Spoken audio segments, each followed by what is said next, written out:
жана башка калсын ышкырып жаңырды. Топ менен азыр Форватер Аман командасы. Азыр топ менен Өмөр Султанов, Чотбаев менен ойнойт. Кайрадан Өмөр Султанов топту жоготту, жака берилген пас. Дарбаза бош жана Жозе Веллингтон эсеп сандарын бирин чабуулдарды жасоо керек. Жана сокку жасашы керек. Чыгып берилген пас жана сокку. Талай менен ойнойт. Чыгып берилген пас. Патраков командасы сактады жана алыстан сокку. Эмне үчүн пас чыгарган жок.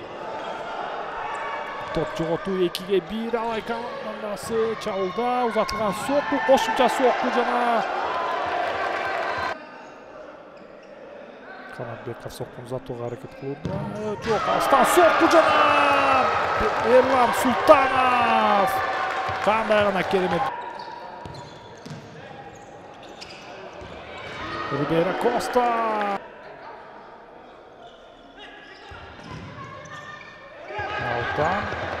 Алып Форватер чагылгандай тездик менен контр чабуулду уюштуруу аракетти көрөт. Узатылган сокку жана эсеп сандары өзгөрдү.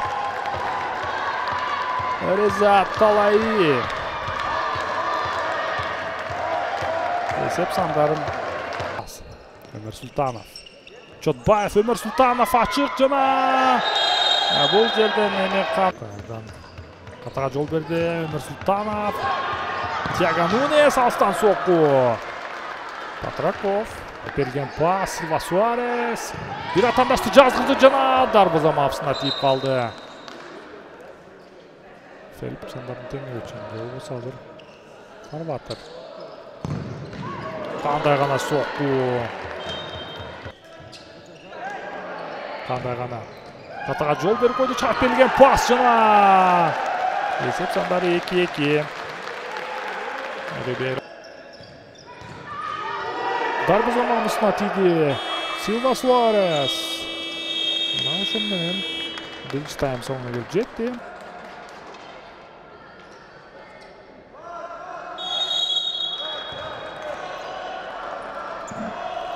Кыргыз спорт ТВ каналында Алай командасы азыр топ менен. Биринчи таймда башында Алай командасы кайрадан чабуул жана Веллингтондон сокку, бирок Фелипе де Соуза өз ордунда болду. Контр чабуул Форватерден жана гана керемет гол. Фелипе Сантос Лопес эсеп сандарын өзгөрттү. 3-2. Мына Бразилия Алай командасы соңку чабуулдарда эсеп сандарын теңеген жана эми бош калган дарбаза 4-2. Фелипе Сантос эсеп сандарын кайрадан өзгөртүп. Кадыров, кайрадан Коста аягына чейин күрөштү жүргүзөт жана Форватер чабуулда Өмөр Султанов. Кандай гана керемет. 5-2. Алай командасы азыр тайм-аут алышып. Гимси соккусун узатат. Чыгып берген пас. Өмөр Султанов сокку жана кайрадан гол. 6-2. Өткелдиев азыр Форватер атандасын өтө алган жок. Алыстан сокку жана кандай гана керемет гол. Тиаго Нунес. Силва Суарес. Кубанычев сокку. Фелипе де Соуза.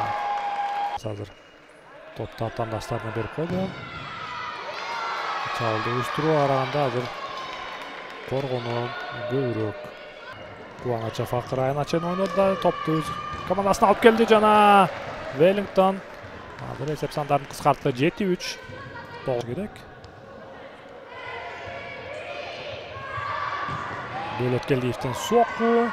Пинзаев сейф.